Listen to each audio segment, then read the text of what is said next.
You know what's really hard? Being the adult in the room sometimes. When someone's saying stuff you want to argue with, but it's just not worth it. Or someone throws an attack at you, kind of expecting you to respond, and letting it go. Part of being a bigger person, but that's not always easy to do. Um, you know, that's in our personal life, in our business life, in our fantasy life, and it's always a good thing to be able to look back on and say, you know what, that wasn't easy, but I was the bigger person. And despite that being true in my, work life right now, I feel like that's true in where we are on the draft at the moment. We've already basically accepted the fact that Lions is going to take close to their full clock every time that they pick. Whether this makes any kind of sense for the explanation that's been provided, that's his prerogative with his picks. As frustrating as that is for some of us who are trying to get the draft to move at a more, I'd say, regular pace, it is what it is, and frankly, there's nothing we can do about it. So part of this is being the adult and saying, you know what, we can either be okay with it, or we can whine and complain and be frustrated and all of those things about it. So part of me just wants to be the bigger person and say, it's his prerogative. Let him do what he's doing. Part of me is a little frustrated, but it is what it is. Same kind of thing happening with the Browns right now. Not sure why he isn't picking.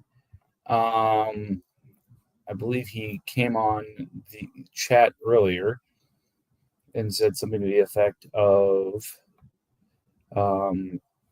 he's planning to take his clock unless somebody trades up and takes his pick from him. Let me find the comment in chat because I remember seeing it, but I can't remember what channel it's in. But yeah, it was basically, 211's on the block and plans on taking his time, which again is prerogative. He absolutely should do that if that's how he wants to use his clock, because he has 12 hours plus whatever time is gained by clock being shut down. Doesn't mean it's not frustrating, though. And that's just unfortunately what we have to live with. Is part of the fantasy is being frustrated, and part of it is a lot of fun. So, unfortunately, our draft is a continued mix of frustration and fun. We are potting again for a third straight night, and it's just Vikings right now. I think others are going to join me here in a little bit. We'll see. I got it started a little bit earlier tonight, thinking that, hey, maybe if we get started a little earlier, that'll get some of the action going a little bit earlier, and we'll get into, a little bit more momentum in the draft a little bit earlier. Looks like I'm not going to be right in that prediction, but that happens a lot. Anyways, we've had 4 picks, or maybe 3.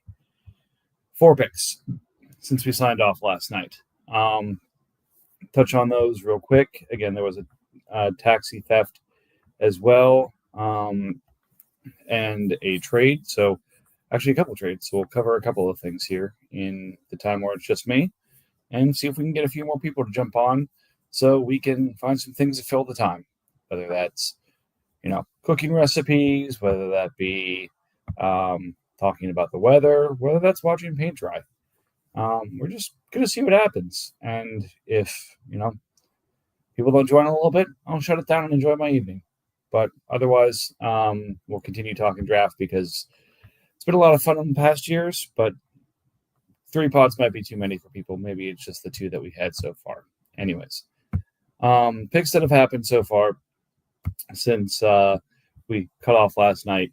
After the Texans picked, we properly predicted that the Lions were going to take their full clock, which, because of the 4-hour shutdown, was going to extend well into today. And Lions did not disappoint. At 11:30, close to 13 hours, over 13 hours beyond when Texans made their pick, Lions picked Nick Emanawari, safety from Seattle, first safety off the board. Again, we talked about Mason Graham last night as the elite D tackle is off the board here in mix of the next tier. Safety is another one of those positions that tends to be a little bit deeper. But we have probably one of the top options going here. I think based off of landing and system and everything at that standpoint, he's getting a bit of a bump. But Lions not being afraid to jump in and say, I'd rather take the elite talent than one that I got to bet on the upside. Which, look, he's been on both sides of that. A couple years ago, he bet on Malik Willis, I think the 121, even though he had kind of a Shedeur Sanders-like fall. Nothing quite as drastic as Shedeur's, but pretty close. And took him a couple years to have any part of that pay off. But this one seems a little bit more sure to return something. Just not sure if it's going to be at the market value of the pick, but that's one of those where you feel pretty good you're going to get at least 80% of what you put into it. There's a good chance of 100%, but going much above that is going to be difficult because at this value, he probably could have traded this pick for almost any safety. I'm not sure. Let me open up the top safeties in the league here and what their points were, costs were, things like that. So I'm not completely talking out of my rear end. There were 7 safeties who scored over 200 points, and all but one of them cost less than $10 million. So I think by the numbers, we're probably looking at a Brian Branch or a Budda Baker as your top safety, and I don't think either would pull a first. If not, it would be close. So kind of limits the ceiling of what Emanawari can be, but again, it's safe because he's going to get some value back in terms of returning on the floor. So first safety off the board leads to back-to-back picks for the Bills. Goes Demetrius Knight, linebacker, going to Cincinnati, and then Dylan Sampson, the other running back, going to Cleveland. We talked about Judkins a good bit in previous podcasts. One of the darling running backs going early second round, so getting that draft capital. Dylan Sampson is a great compliment to him. Very explosive breakaway speed, 20-year-old out of Tennessee. Definitely one of those guys that doesn't need to get on the field immediately because of Jerome Ford, but someone is going to push forward for that complementary back role. Also could see Sampson jumping in a little bit on special teams. So a pick that Bills can afford to be patient with and let Sampson grow into their role. So I like that. Again, is it a little early for a player like that? Maybe not in this draft. In general, probably, but that's the tier of backs we're into at this point, where we're either taking complementary guys or guys who are an injury or two away from really mattering. So, again, Sampson, even if, say, Judkins got hurt, it's probably going to be a timeshare in the backfield he's in. It's going to be very difficult to see Sampson get a clear path towards lead back carries. When it comes to Knight, I think we've had a bit of a defensive run here at the end, but I believe this is only the 3rd or the 4th linebacker taken. So, again, going to Cincinnati, we've had some comments in our coverage so far talking about how Cincinnati is usually a little bit hesitant to really push their defensive players, and especially rookies, into the spotlight. That said, Demetrius Knight is one of the guys I had highlighted of guys I liked in terms of their combine workout, in terms of what they're showing on tape. So again, this feels like the right tier for him to go, but I feel like this tier is we're in the bit of the Wild West at this point, where there's going to be preferences for certain players. We're going to have draft capital, we're going to have physical performance, and we're going to have all sorts of things influencing whether somebody goes early in the second here, but then the next person on your board may not go till the fourth. That's what I mean by the Wild West. Anyways, he goes to Cincinnati, and then the final pick since last night was the Colts, who had auto-drafted Landon Jackson, defensive end for Buffalo, right behind Dylan Sampson. He's projected for 15 tackles, 1 interception. Pretty elite for a defensive end to be projected for an interception so far, so good for him. Third round edge towards Buffalo. I think it's a solid pick because first off, I like the player. He's, to me, clearly in that next tier of edges here, but this tier gets pretty wide pretty fast, kind of like I was saying with linebacker for me here. So allows him to also draft at position in addition to talent and draft capital of the player. Going in the third round or day 2 to Buffalo, who has invested, I feel like, a good amount in vets to start along that line. Vets who may or may not have the best health history. So I believe Rousseau just got paid this last year. They just brought in, I think didn't have Von Miller, but they just brought in Joey Bosa, who has had his health problems. So this is a depth guy, and considering is trying to avoid points, but also is now trading future first to get into this draft. I don't know. Either way, it's the right kind of pick for his strategy. One wonders whether this is the right strategy for him to take. I know we talked about that in good length last night, but Panthers, you have no problem sharing your opinion on when Colts makes a move that he probably shouldn't. How do you feel about Jackson? I've told him more times than I can count not to do something, and then he just does it. When it comes to the trades, Jackson himself is. I'm not a big fan of the player. I didn't think it was a great pick by Buffalo. I don't think it's a great pick for our fantasy value either. But the good thing is I don't think he should produce a lot this year, if ever. So at least he's got that.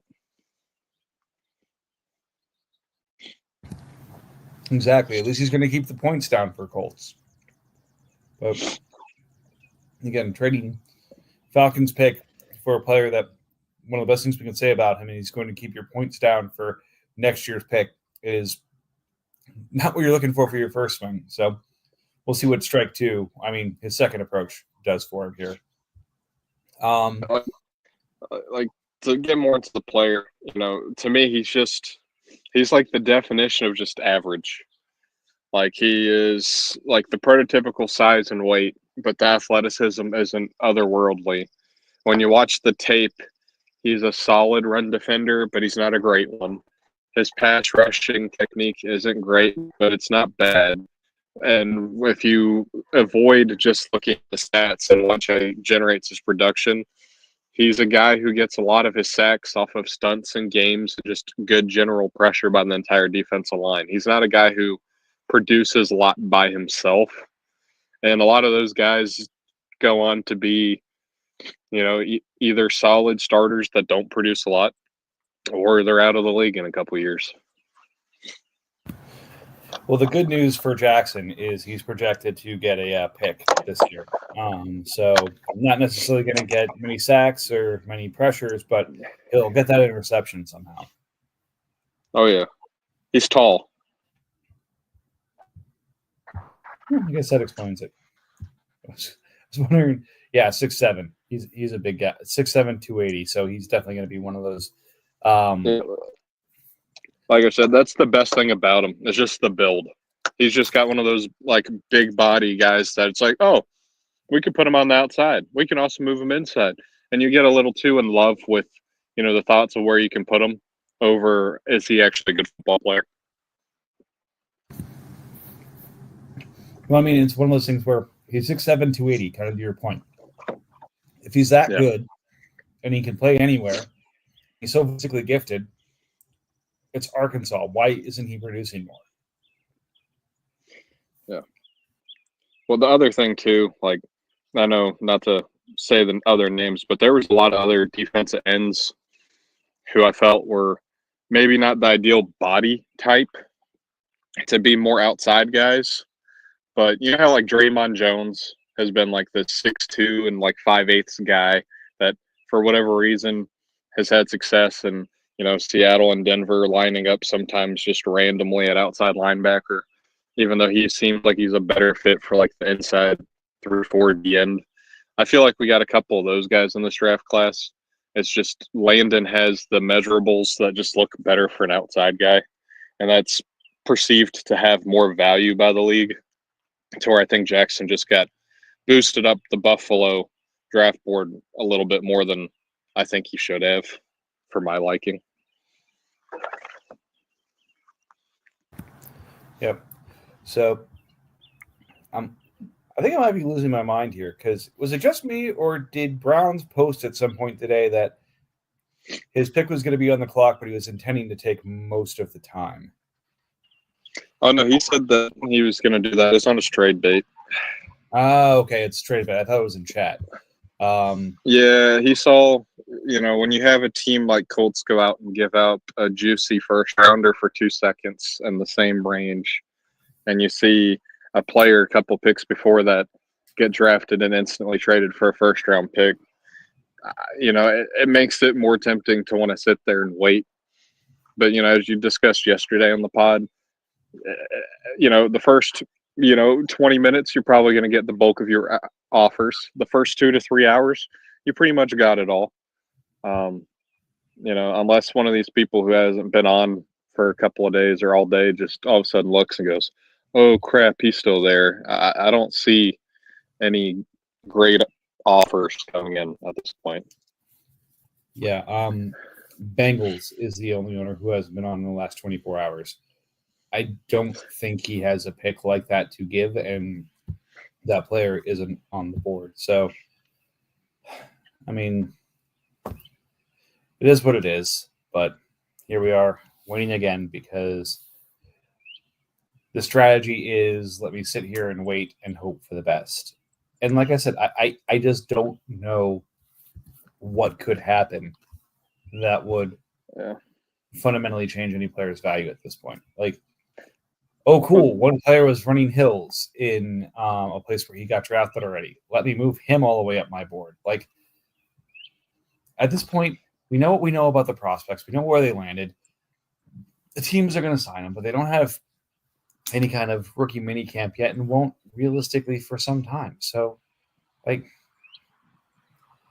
it's the thing that drives me nuts, and kind of the thing I opened with is I want to be the adult in the room and say it's your prerogative to wait, and by all means take your time, because that is, absolutely something you should do. And that's the letter of the rule. But again, like many others, I swap between the letter and the spirit. The spirit of the rule is we give you time because we all have busy lives, whether it be school, whether it be work, whether it be family, whether it be physical location. For a lot of people, this wouldn't work if we asked for everyone to be online at the same time. There's just not that level of flexibility, or not that ability to kind of do that, because of who we are and how spread out we are.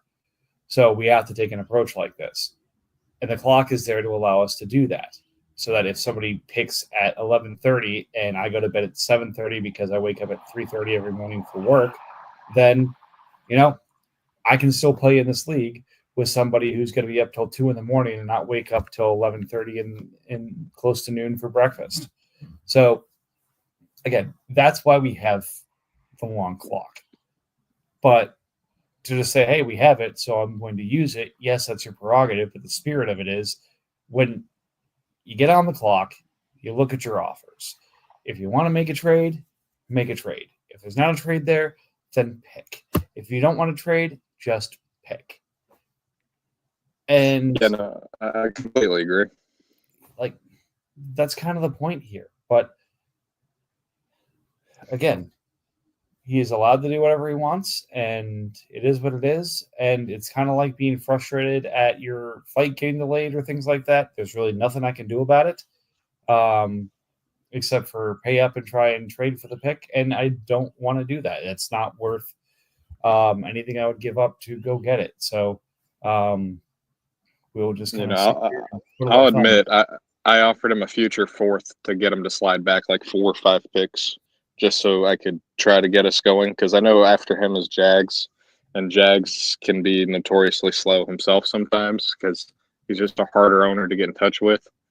So it honestly seems at this point, I don't know if we'll be out of the second round in the next 5 days because it's just we have a bunch of picks coming up owned by owners that just are either likely to milk the clock or are harder to get a hold of or have harder schedules.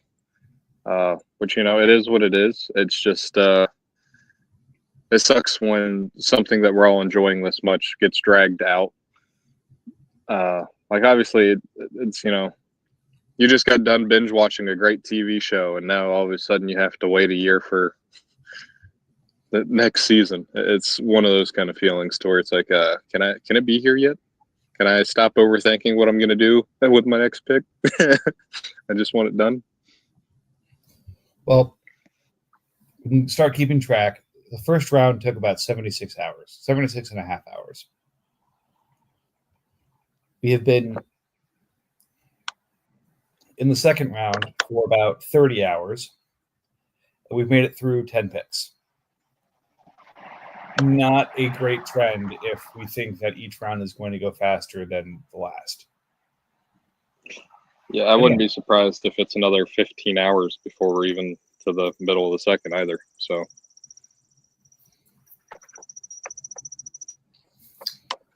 yeah, I don't know. I don't think we get to your pick until probably it'll probably another 24 hours we get there.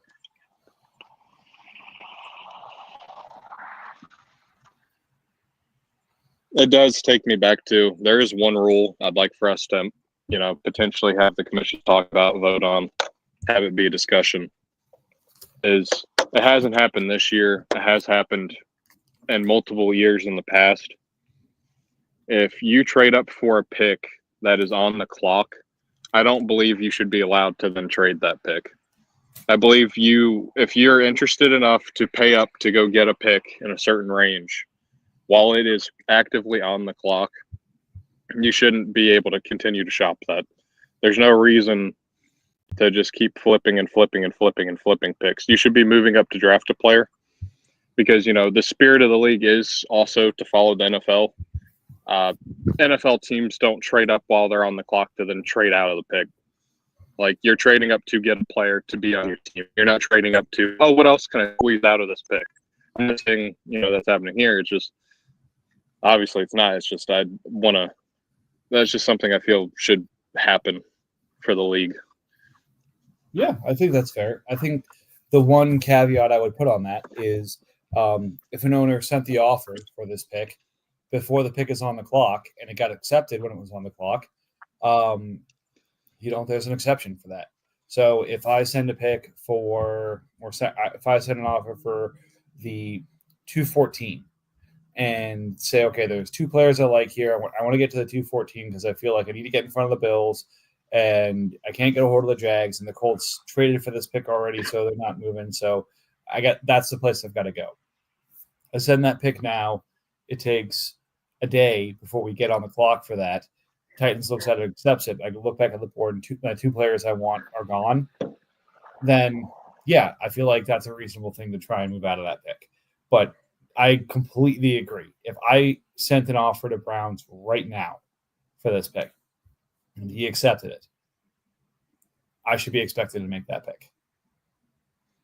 Yeah, no, I don't disagree with your caveat on it at all. Like, I agree to that. It's just, we've seen it in years past where we've had someone like move into a pick and then they're like, oh, I'm going to take an hour or two, and then all of a sudden they traded that pick for even more value. It's just, to me, that's just ludicrous. I think it's just shouldn't exist. I But mean, it is it what it encourages is. bad behavior, but then there's also every team that, like, again, whether they actually sent a good offer or they just think their offer is good is what that offer is not better than mine. Let me send my offer here and see if I can get it instead. Like, again, it's tough to say that that's not allowed. Like, Yeah. if because and I mentioned this in previous podcasts, like the reason I make so many trades is, flexibility. Like listening to people, this is what I want, this is kind of what I'm looking for, and actually trying to meet them with their true. And you do a great job of this too for your trades. Is, hey, someone's trying to acquire picks, like great, I need to send them an offer that has picks in it. If I send that owner who says I want picks, a bunch of players for their picks, guess what? They're going to tell me to fuck off. Um, that shouldn't be surprising to anybody. So I think that's one of those things that, because for me it may be, hey, I'm on the clock but I want to move down 10 picks. I'm not really looking to move out. I take an offer that lets me move down 12 picks and I get a little bit more compensation, a little bit less compensation I was looking for, but it's the realm of what I wanted, so I took it. And then the next person comes at me with a future first for this pick. It's like, okay, yeah, I'd rather have that, but that person didn't want that. Or, oh, you're offering me Brian Branch for this pick. Yeah, let's do that. So again, look, don't send me expensive safety offers for stuff like that's not what I'm asking for here. I'm using that as an example here. The person who gets on the clock may have a different value system of what is good or bad or otherwise. So it's a tough thing to police. It's a tough thing to make a rule on, but I wouldn't oppose that rule going in there. Yeah. Well, Mike, now that we're through some of it and you've had some time to reflect, you know, part of the whole draft process, the draft's values, the everything, we discussed it briefly the other night with taking Abdul Carter at 7. I know we were in trade conversations for 7 because Dart was still available, and I just wasn't willing to pay the price you were asking for one reason or another. Yep. To see players like, Pierce, which, pre NFL draft and everything you had as your borderline 1, to see a guy go all the way at 131 and to know the value of the 7 and some of the things you were offered. Any like regrets or thoughts or feelings on just how far they slid and just the value difference, pick wise between the two? I mean, it's a great question, and it is something that I had been thinking about. So yeah, I think while we're waiting for some things to potentially happen here in the draft, it's a good thing to kind of reflect. To me, I feel like drafting in that range, there's kind of a couple of things. One, you have to get the talent at the position you need. 2, it's got to be a difference maker. And 3, you can't miss. And I look at kind of what was there at that time. And, Trevion Henderson went the pick before, so he was someone I was thinking about. But Burden goes to Chicago. He's a player I loved. He's now buried and may never get unburied. Jackson Dart, I like a lot, but like I said on the pod, there's every chance that he never gets a shot this year, and the coach that takes over says, "I don't want this guy," and he goes the way of the dodo bird. Again, it's happened. Things like that, where like all these other guys, it's like it's a 7th pick, and there's not a offensive player that's telling me, yeah, I feel good about making this pick right now. So, look, I projected a little bit, and I had pre-drafted Dart there at one point and changed my mind just because I didn't think he was going to get a real chance. And part of the reason for taking him was to potentially trade him, and nobody was biting on trade offers. So just decided to do what made the most sense for my team and take Carter, who, I feel like it's a good parallel to the Manawari pick that just got made. For me to get 100% of my value there, he's got to be Myles Garrett, Micah Parsons, that level of disruptive D end. That'd be great, but there's a reason those names pop up for everybody when they're said. It doesn't happen a lot, and they're not a dime a dozen. Like, more than likely, I'm getting 70 to 80% of my value back on that, and it is what it is. But like I said, kind of my 3 criteria for taking a pick this high, it's got to be a position of scarcity, and that, is a premium position. It's got to be one of the premium players in the draft, and you got to feel good about not missing. And like I said, I love James Pierce, but there's a reason he fell. I like Michael Thomas going to the Niners, but look, that position is important to our defense, has not really ever been a productive one in our defense. Like, I like Jalon Walker, but the fact that they're taking Pierce right after him and he's a linebacker, I'm not certain about that. Shamir Stewart, we talked about last night. Like, I can find concerns about each of the other edges. I can't find one about Abdul Carter. So it is an absolute premium, and I wish there was another position I would have gone. Because frankly, the other player I was probably close to taking at that point, my number 2, went 18. So yeah, I couldn't fathom his fall, honestly. Yeah.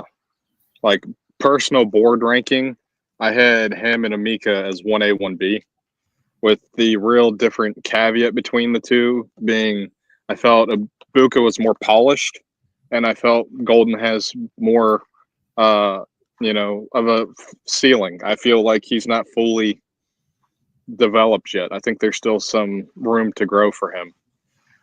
And to see him slide as far as he did was a little mind-blowing to me. Yeah, but I mean, I've been dancing around a little bit. I'd say, yeah, look, there's a slight regret of the fact that I took him at 7, and then no defender went until Jihad at 124, and then another edge didn't go until 126 with Cowboys. So over half a round of delay between me taking the first player at a position and the next player at that position going. But I mean, there's so much of this you just can't control. Like I said, I have no idea how Jack Beck is as high as 15. I haven't paid attention to a lot of the post-draft pods and stuff like that or rankings, but just pre-draft, like, he's a TCU receiver who probably looks good on paper and put up a lot of money, a lot of points in the Big 12. I just don't put a lot of stock in that right now. Golden falling. Sean Tootin. Again, I think he measured well and went to Jacksonville, so there's some opportunity there, but buried. I think there's about 6 players in the run before 126, before the next edge took, that I don't think should have gone before Michael Williams. Yeah, no, I definitely don't disagree with you. I think part of the reason everyone wants to move around the board right now is because, like, there's so many people that are, debatable between the two. Like, I was talking to Colts Rory not that long ago, and he knows my board. He's seen it, and I got like 7 or 8 guys that are all right on top of each other. It just comes down to, do I reach for someone who's in a lesser position because he got drafted later than what I thought he was going to, or did he go to a team where he's got a harder shot to get on the field? Or do you take a player like, the Nick Mwaris, where it's like, he's got the good draft capital, he's got the good this, that, and the other. It's a lesser position. And I think it's really difficult right now to decide who you want to take. My personal usual game plan is just to take the good football players and let the rest sort itself out. I mean, that's kind of what you have to do once you get past a certain point. And I feel like we got past that point for players at around the 114, that everyone about 114 and above has a pretty clear path to immediate fantasy relevance. Either they are drafted into a position where they are needed, or they have immense talent and there is a clear plan for them to either take over this year or next year. The exception to that might be Luther Burden, because with Rome and Moore ahead of him, he's going to be in that likely third role unless he beats them out. I don't know what Moore's contract looks like for next year, or if he's potentially on the trade block now. But again, that's the only exception I would say above that. But otherwise, the top 14 have clear paths to heavy volume with great talent ahead of them.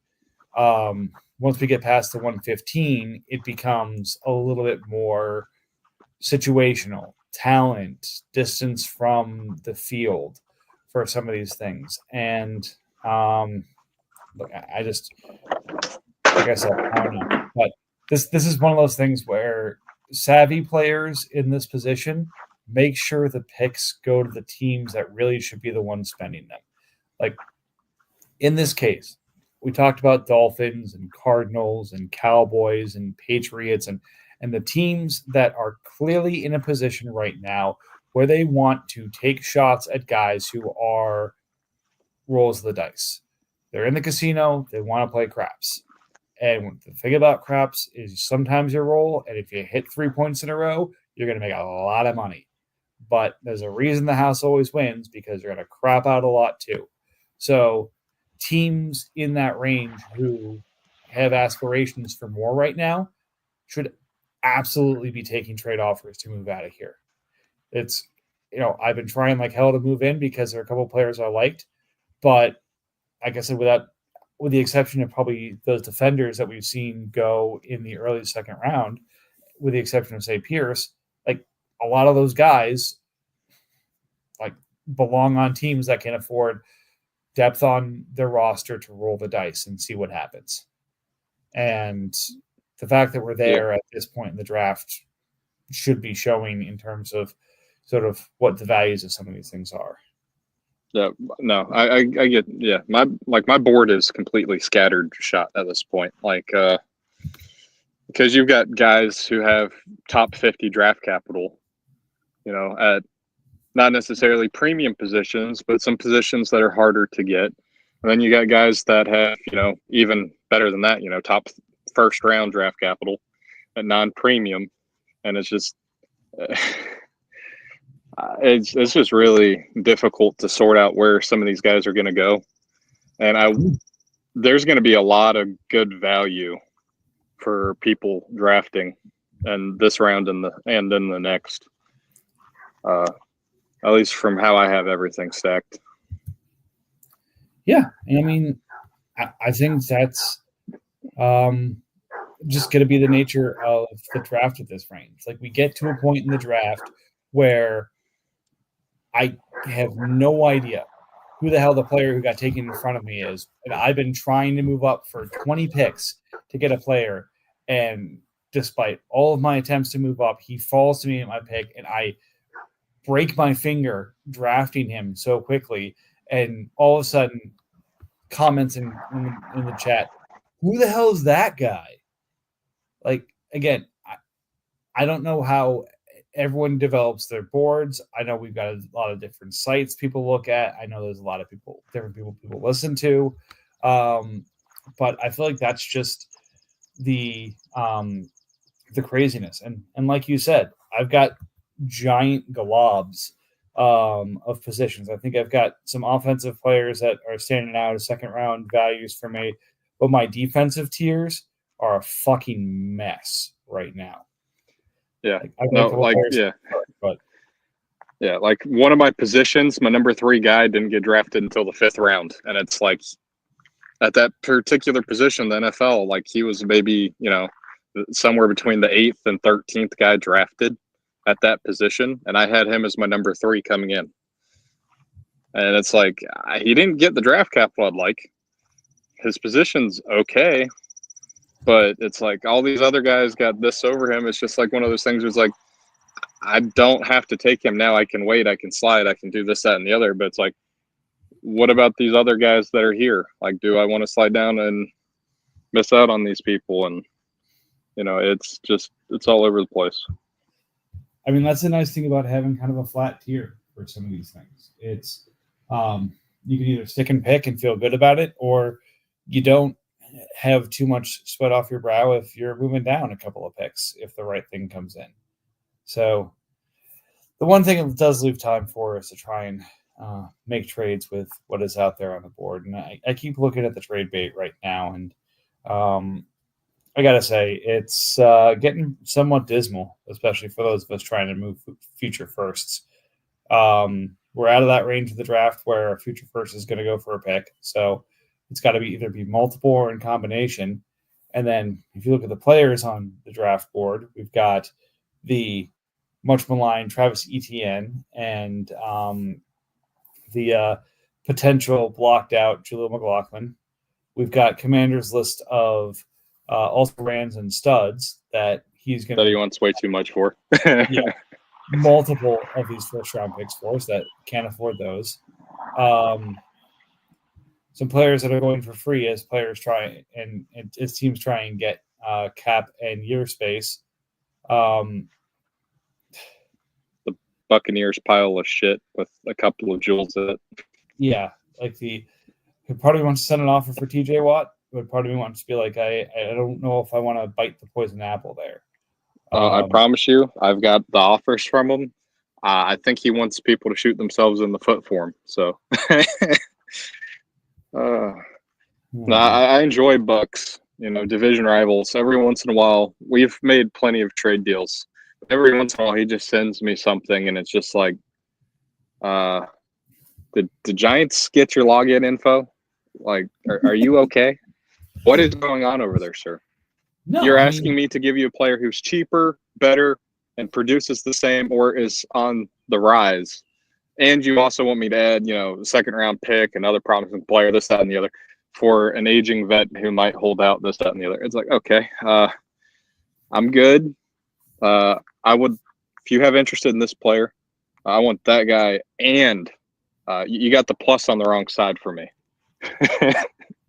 Well, I mean, in some of this stuff, like, people said they want to do things, and I like to think I'm good at listening to what teams want to do. So I'll use an example, not to pick on Cardinals, but he posted last night that he had a couple players that were free, and there was a 5th-round pick for free. Well, I love the 5th round, and I sent an offer for that 5th for free. And he said, oh, no, it's got to go with a player. So then I sent an offer for one of the players and the 5th. Like, okay, I'll eat the player if I get the 5th too. Though the 5th in that player dropped from his board, and then he rejected my offer.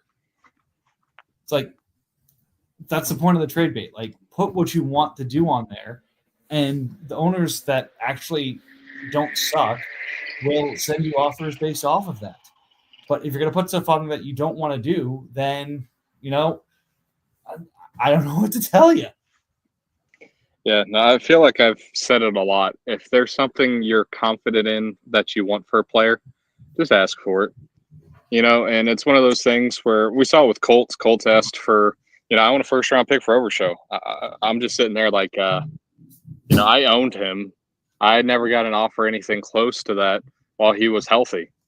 And, and then he gets hurt. And then it's just like, for me, like I've said on the pod before, I don't know if he stays at linebacker because of the knee issues. And, the way he plays the run is he plays very agilely. Like he ducks and goes under offensive linemen. He doesn't run through offensive linemen because he for it. And, with both knees going out now, it's one of those things where it's like if he wants to have a longer career, he probably needs to, get out of this linebacker position. So to me, like I didn't see him worth anything close to that. And then he gets it. And then he then whoever had him, and you move him, and then all of a sudden he buys him back, and then he sells him again for like 2 seconds. So it's amazing what people will give you. So it's definitely worth to ask for what you want pretty blatantly.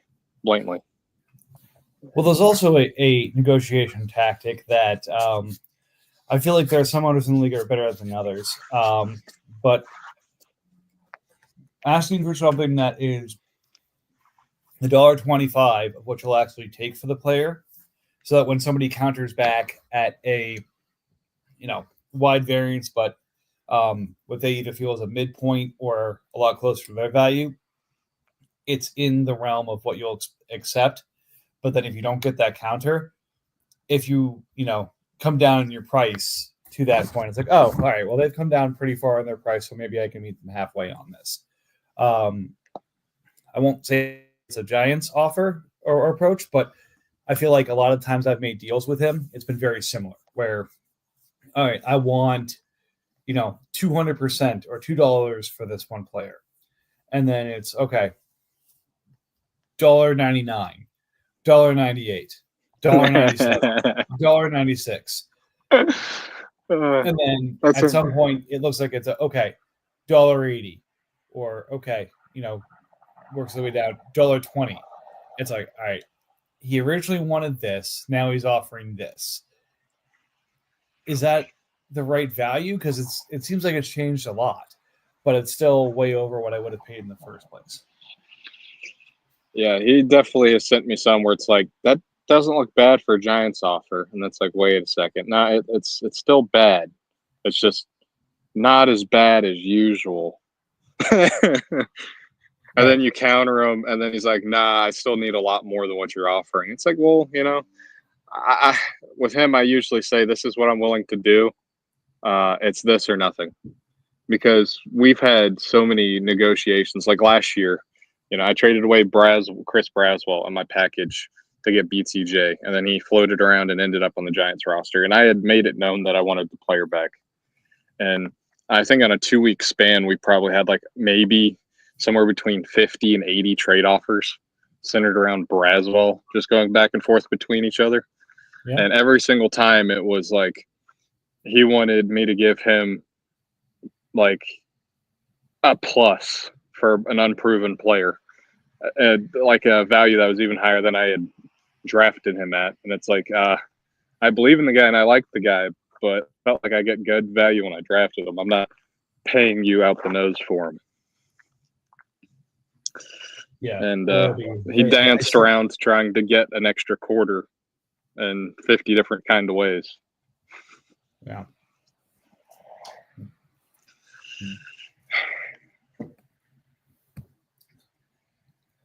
Colts is looking to go back to the 220th range and add an extra third.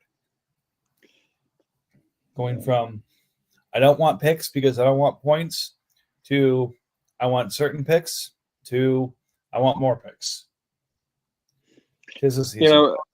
It's one of those things where depending on position, there's reasons to take stabs. There's things like I don't hate the idea of someone tanking and wanting to draft some players. I think it just depends on the players. But who knows? And people got to change their minds. I mean, shit, I've changed my team over every 3 weeks, it seems like. But I don't know. It's always interesting to see the impact that certain times of year have on players or teams. That Colts has been consistent that, I'm doing this. I probably won't beat Broncos in my race to the bottom, but, I'll at least make it a race. Yep. Yeah, going to the whole massive 4 picks that have been drafted since yesterday's pod. Yeah, Nick Emamori is definitely interesting because that's his peak value. We don't see safeties get traded for that or anything better. Yeah. And as soon as he gets on the field, he's got more snaps. Even if he goes out and has a 240-point season, I don't really see anybody giving you anything better than essentially that. You might get like 2 picks better. You might like who ends up falling to the board than that better, but that's peak value for safety. But it's also one of those things where if you think he can be one of those guys, good for you. Demetrius Knight is,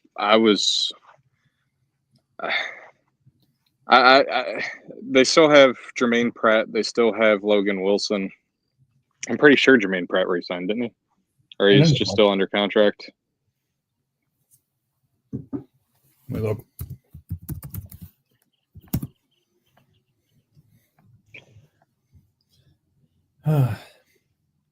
Take a minute to load, but Gotcha. I thought I read someplace that somebody thought of Knight as sort of Jermaine Pratt Jr. or something like that.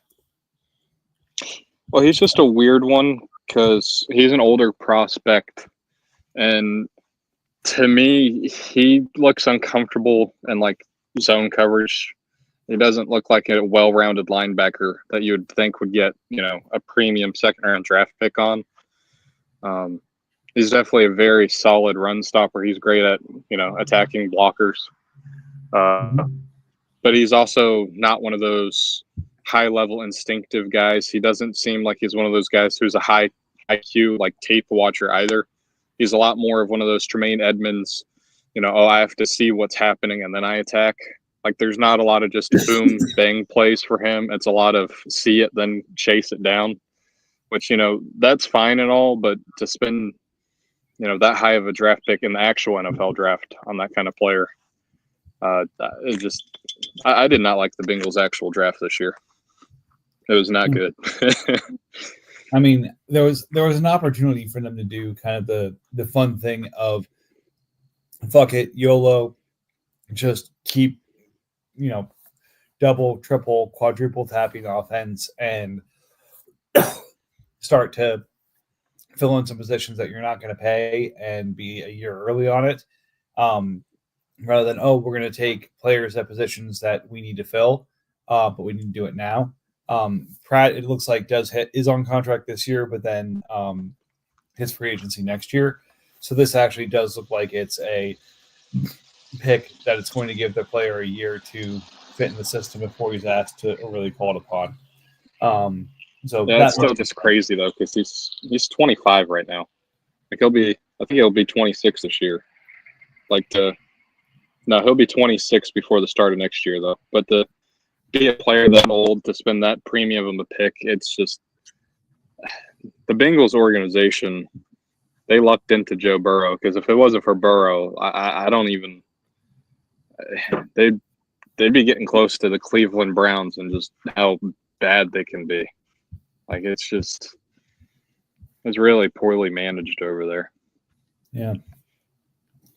Well, I mean, it's funny. Everyone kind of like has been pointing at each other in the Bengals organization, saying, "Wait a second, the Eagles are paying like 7 players over 9 figures in contracts. We can't figure out how to spend that on 3 guys." It's like, yeah, that tells you the state your front office is in. Yeah, yeah. And the few times that they haven't really spent big free agency money either since the year that they drafted Burrow. And there's this whole thing before the draft. I don't know if you remember what they were talking about. Is Burrow going to hold out? Is he going to ask to go somewhere else? And then it's like, are the Bengals going to make moves to try to better fit, the team around them? That's when they actually went out and signed Trey Hendrickson and, all these guys. They had a flurry of free agent spending, the most they've ever spent. And ever since then, they haven't really done a lot. It's one of those things where, yeah, Burrow, we're going to do everything we can to build a good team around you. And then Burrow gets there, and they're like, sweet, we got him. And then it gets time to pay Jamar and T, and they're just sitting there pulling teeth until the last minute to pay them all. And now you still have Trey not getting paid, and it's just like, I understand you might not be the most cash-wealthy team, this, that, and the other, but it's one of these things where it's like, they're starting to look like one of these franchises where it's like most of the league is starting to root for their owner to sell just so someone else can do better for the NFL will be in charge there. I mean, like everyone's hoping that Manning buys the Colts? I saw stuff about Eli wanting to buy the Giants. I don't know. There seems to be just a bunch of stuff coming out.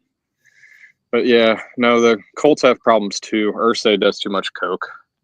Yeah. Because that AR pick, I will always believe AR was forced by Irsay. Because it was such a bad pick. Well, I mean,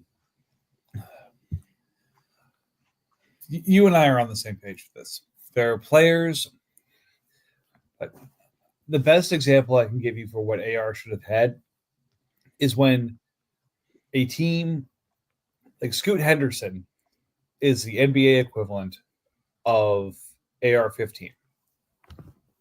He is a athletically gifted player who can be a massive mismatch at a position, but he's going to need to start for a year and suck and get a lot of touches, a lot of looks on offense, and just get his ass kicked for a year as he figures out how he develops in the league. AR-15 is the exact opposite of that, where he needed to get coached. He needed to see how to read an offense. He needed to see how to do things the right way. He needed to see how to prepare as a pro. He had 11 starts as a quarterback in college before he was drafted to the Colts.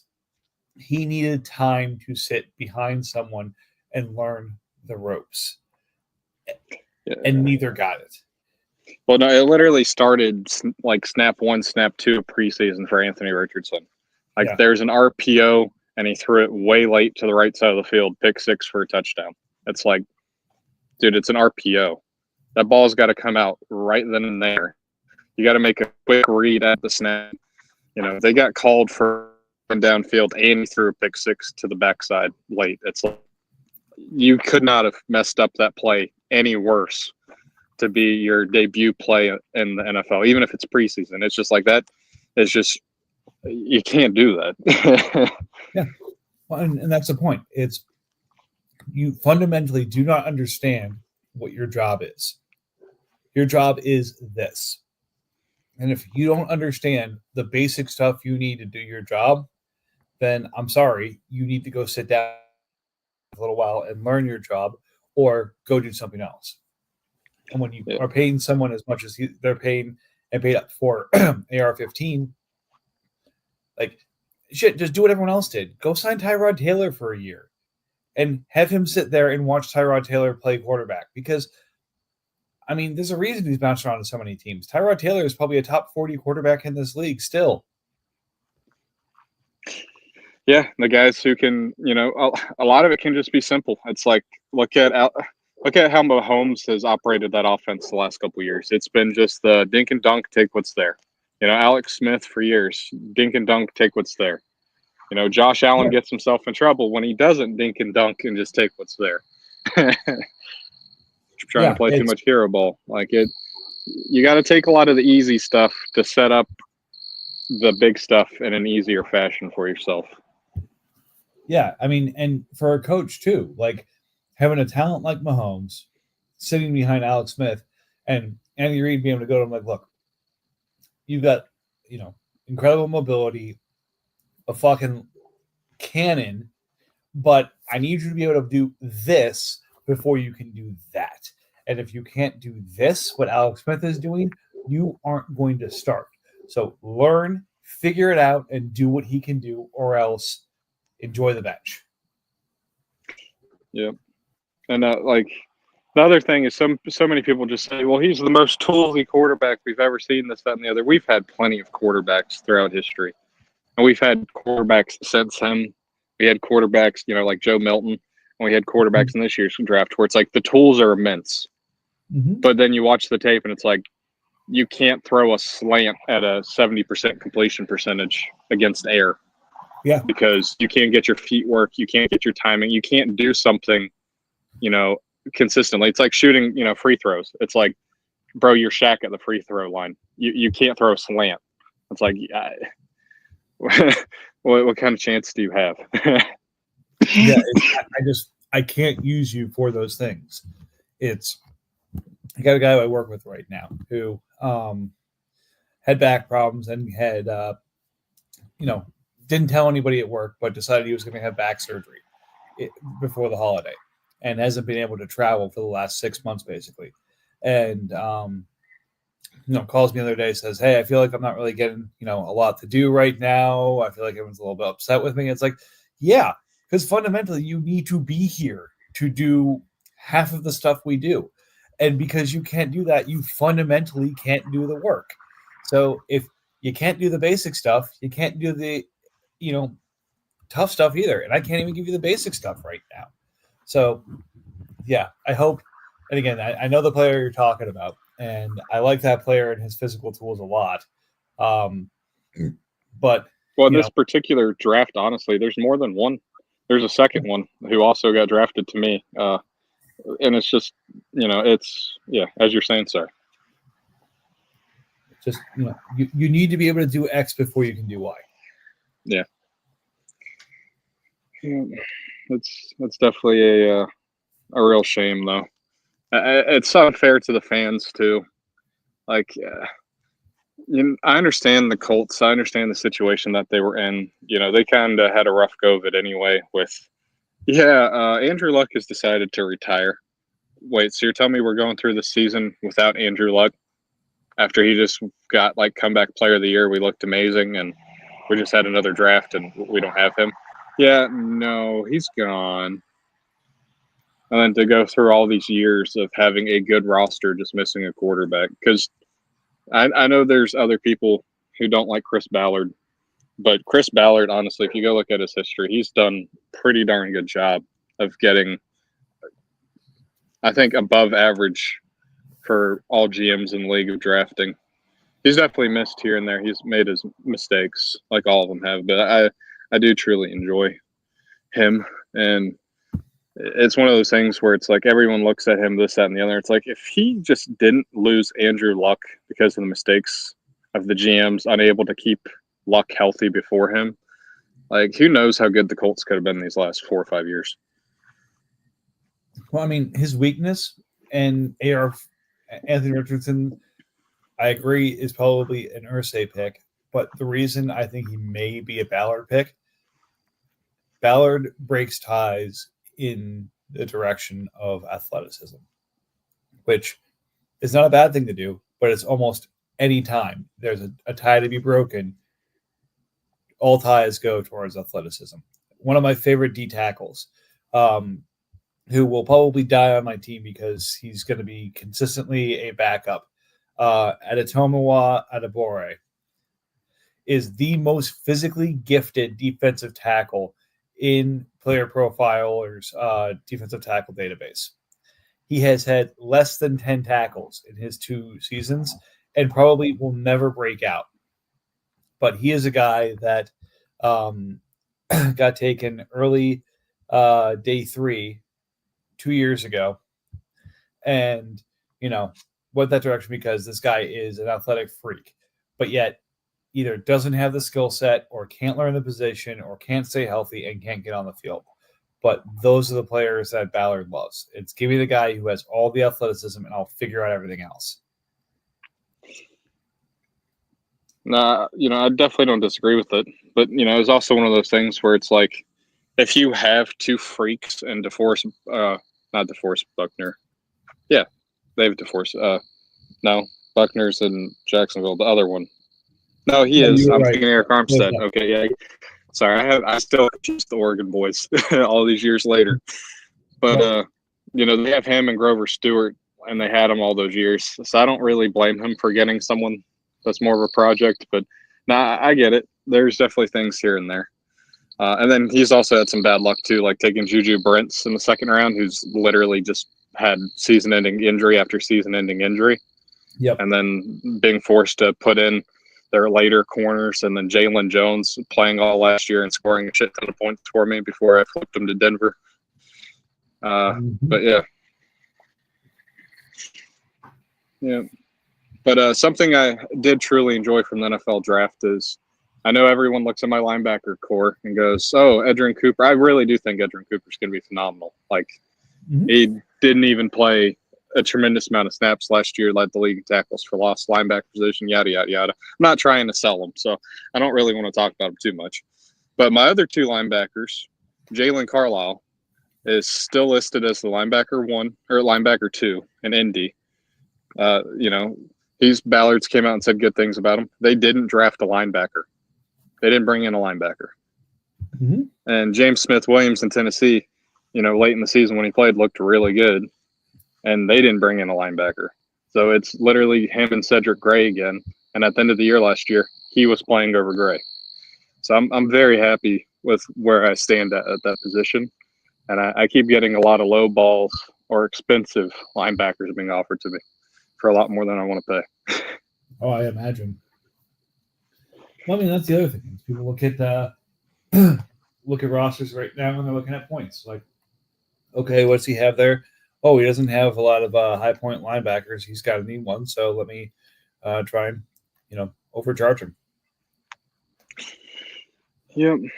No, there's a lot of people trying to get into the picks. Like, when I did trade into 31, I was being offered instantly before the trade even got processed. And I had no intent on trading the pick, but I was already being offered, oh, if you give me Verse and 31, I'll give you this player. I'm like, no, thank you. I'm just going to use the pick. But no, I'm good. Mm-hmm. But yeah. This is the way. Did you well, Mr. 49er fan, were you happy about the draft? I know you don't have to go into specific players because I know essentially all of them were players that are still draftable. Mm-hmm. But you enjoy what you did? So I did, because with the exception of Michael Williams, every player we picked was a pick towards next year. And I'm a true believer that the right way to draft, especially once you clear the first round, is you don't draft a player you need to step in immediately. You draft for next year. And I think, Williams, I think, is going to be a good fit, but I think a lot of the players that we took started to help us reestablish some depth at some positions where we've lost a lot of talent and we have guys that can fill in, but next year we might be in some trouble. So it's either stuff that helped us reestablish and solidify positions or helped us be a year ahead of a potential problem. So, like I said, Williams, I think the one exception to that, we have a hole on that side of the line. As much as I'd love for Drake Jackson to be the guy who fills it in, he's had plenty of opportunities. He's another one of those guys who's a physical freak, but just can't stay healthy and can't put it together. So at some point, you got to be ready to move on. So now it looks like Williams has the inside track here, and it's on everyone else to try and catch up to him. Yeah, you spend that high of a draft pick on any kind of player, you expect them to play early. Maybe not, a full rotation of snaps because, going from college to NFL, there are a lot more snaps you have to play. And it can be a more physical game. But, yeah, you spend that. I expect he'll be on the field a lot. He just fits a lot of what we try and do in that position in terms of sort of that wide 9 rusher on the other side of Bosa. Put him in a position where usually you have to help or chip or otherwise because of how wide they're, lined up. You got the D tackles who just take up space and blockers, allow the linebackers to flow, and kind of let the edges be physically gifted enough and smart enough to do the right thing to pressure the plays. So, yeah. I definitely really liked a couple of the players they got. But then again, there's a certain position group I have an affinity for. Yep. But then I definitely saw a lot of what the Cowboys were doing. And look, as a 49ers fan, I will admit I hate when the Cowboys do good things and smart things. At first, I was like, they took who at 12? And then the more I read about Tyler Booker, the more I love. Like, I think my favorite one was a quote he had about the way he plays football is, my favorite thing about playing football is taking away the other players' joy for the game. Like, what? Like, that might be one of the hardest comments I've heard out of a football player. Like, yes, I don't just want to beat you. I want you to not love. I want you to not love football anymore. No, he's definitely a very good player.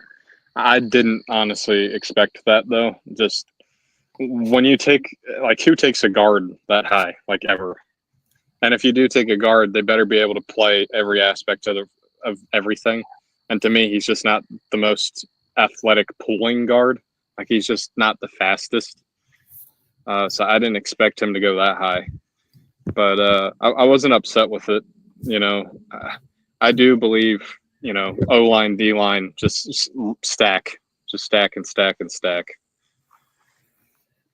Yeah, I mean, and again, I like Booker. I like Donovan, as I talked about last night. I think that they did some really good things for their football team long term. The one thought I had was, again, Jerry gets quoted saying he's trying to do some big things. If Pickens is on the move, it's likely involving, I would guess, a swap of first-round picks with Pittsburgh so they can move up and potentially take Dart. With him still there, no major pressure on other receivers. Like, the way that these things tend to work are, hey, tentatively, do we have a deal here for this player, for this pick? If this player is still, and they don't say the player, if the guy we're looking for is still on the board, and you kind of have that piece in place. So, if the rumors, if there's smoke around a pick and swap, the logical reason for the move would be to move up to get a quarterback they prefer, and that quarterback is still there. Like, was it? And they still didn't take the quarterback. Yeah. Was it like a? Well, I mean, yeah. So if I had to guess, they were probably asking for the second. And when it came time to use the second, Dallas just preferred to take Ezra Araku over trading for Pickens. That would be my guess. But no, I was really stunned. Not so much that we didn't trade for Pickens, this, that, and the other, but more so that we got out of the draft without taking a single offensive weapon. Like, we didn't. Let me rephrase that. We didn't take a pass catcher. Like, we didn't take a receiver or tight end. I expected us to do something, because I do like Josh Ferguson, but we haven't given him an extension either, and he's not a contract year. And our other tight end, he's another Dalton, isn't he? It's not. I can never think of his last name. Schultz. Oh no, you're right. Yeah, I know you. Packers has him. He came out at I wasn't impressed with him coming out, and he hasn't done anything either. To where it's like, I don't know who we expect to catch the ball really this year and/or next year. Because if we don't pay Ferguson, because we can't pay you can't pay Dak, Parsons, you can't pay everybody. We got other offensive linemen coming up we're going to have to pay, because Tyler Smith is going into his 5th year already. To where it's like, Ferguson's probably going to be allowed to walk. And if he's allowed to walk, next year Dallas is walking into a draft where it's like, yeah, the only person with any kind of targets on the team is CeeDee Lamb. Because I think, it's Tolbert's contract year too. So, Dallas has a massive issue we have nobody that catches balls under contract at the end of next year. And we don't really have anyone good anyway. Look, I appreciate you saying that, but I don't know if you noticed, but Commanders has been here for a few minutes, just hasn't said anything. So saying nice things about CeeDee Lamb when he's got him up on a trade bait, it's just, bad form. Yeah, don't do that. And surprisingly, I have gotten 0 offers for CeeDee. Well, the way I look at it in this league, honestly, and there was the discussion and debate about values of taking defensive players over RBs, this, that, and the other late. Some of these premium guys in this league just straight up shouldn't be dealt. CeeDee Lamb's one of these guys where it's like, he should be so expensive for someone to buy them. They should have to give up the ability to compete. Or they should have such an abundance of roster talent. They were probably going to win anyway, and they just decided to buy CeeDee Lamb to consolidate some of their talent. Like Jaden Daniels, and looked how much that, the Falcons had to give up for it. He gave up so much, I don't think he can compete for probably 2 years, honestly, with Jaden Daniels on that roster without moving him to get into something else. And then we have the issue too, where we have guys like JSN last year get traded for first, second, and third when he's getting offered first and seconds by multiple teams. He doesn't go and counter. He doesn't do this, that, and the other. He just accepts a first, second, and third.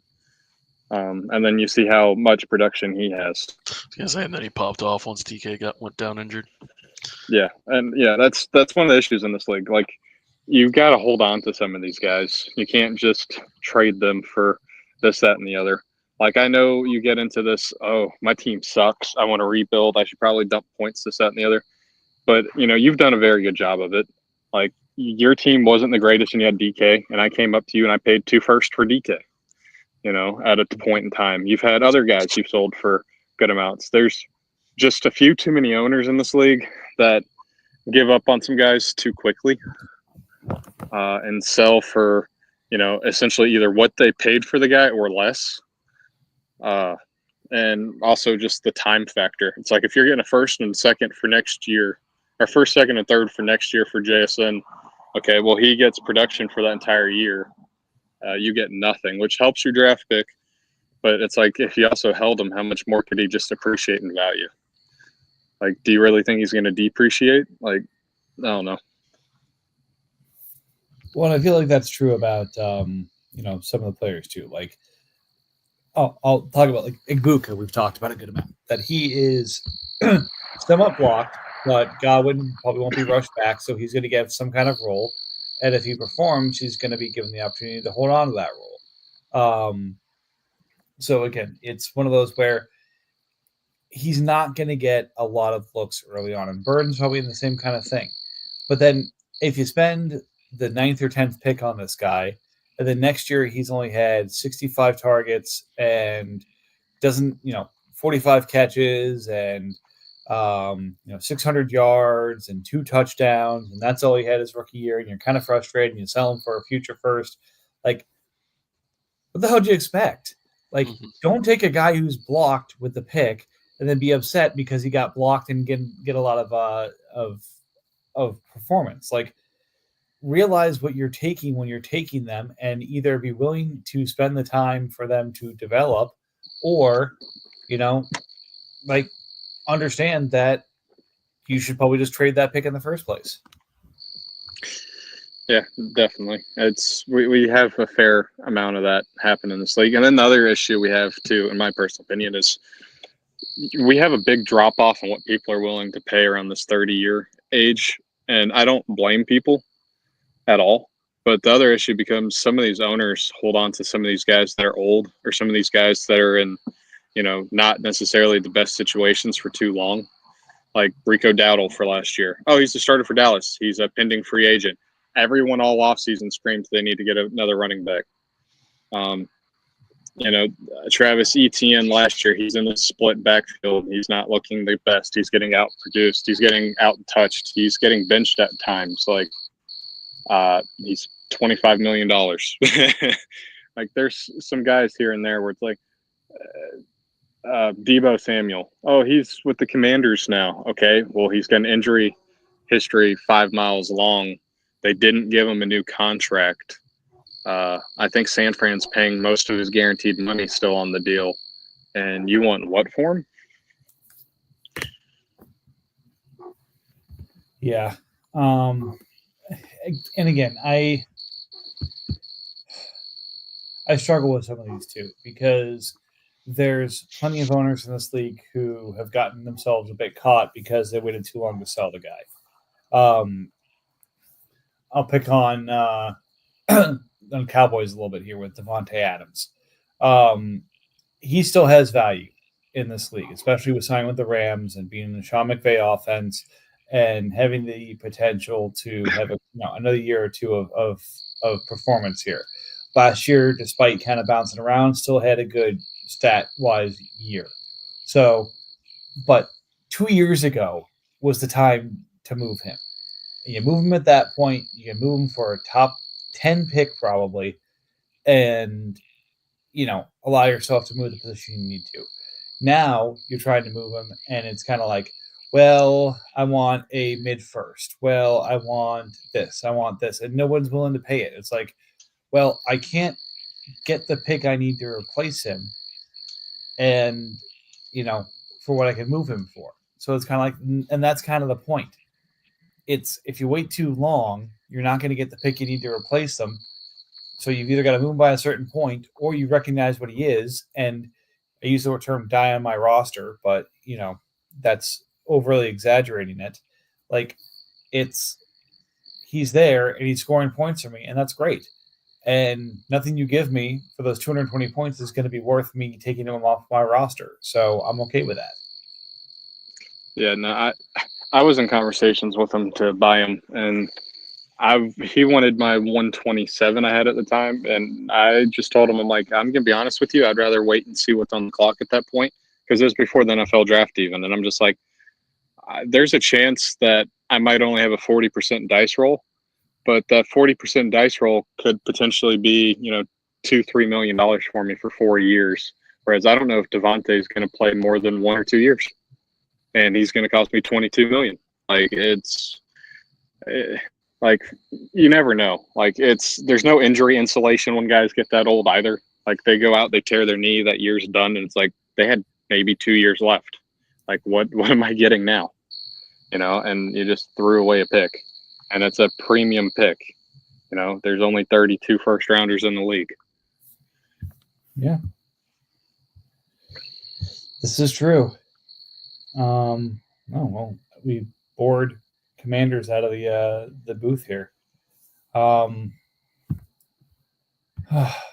Man. He said his baby was screaming he'd be back. Fair enough. But yeah, Brown still hasn't logged on, being true to his trade bait. Again, my favorite part of this too, you go back in the chat, 1204. Actually, right after you make the comment. If I'm not up to pick soon, I might have to go on a long road trip. I appreciate the reference to the pod last night and how without fail, old Jets would go on a road trip anytime he would be driving for the next 6 hours. So appreciate the reference. And then he's like, "Oh, I might have to go on a long road trip." Oh, great joke. And then does exactly that. Like mocking somebody for an action that you literally then adopt immediately. I don't know. I'm just not impressed. Yeah, it's definitely disappointing to have all this time go by and still be sitting exactly where we were.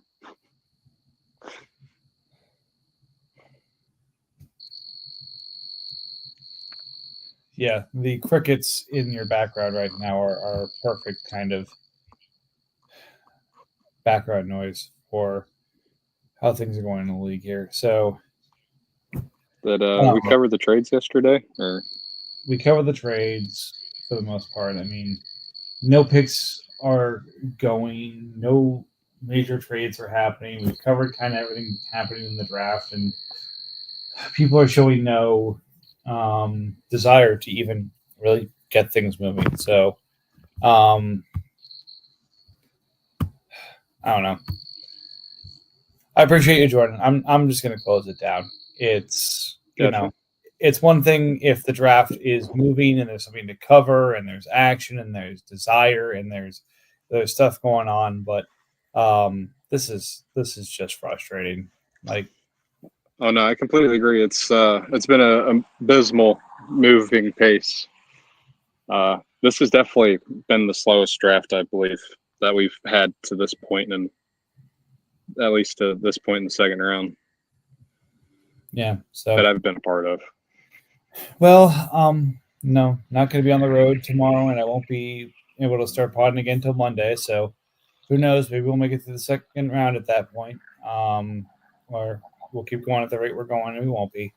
But nonetheless, I appreciate you joining for the time you did, and enjoy yourself. And I will catch you next week. Thanks, man. You too. Appreciate you hosting it.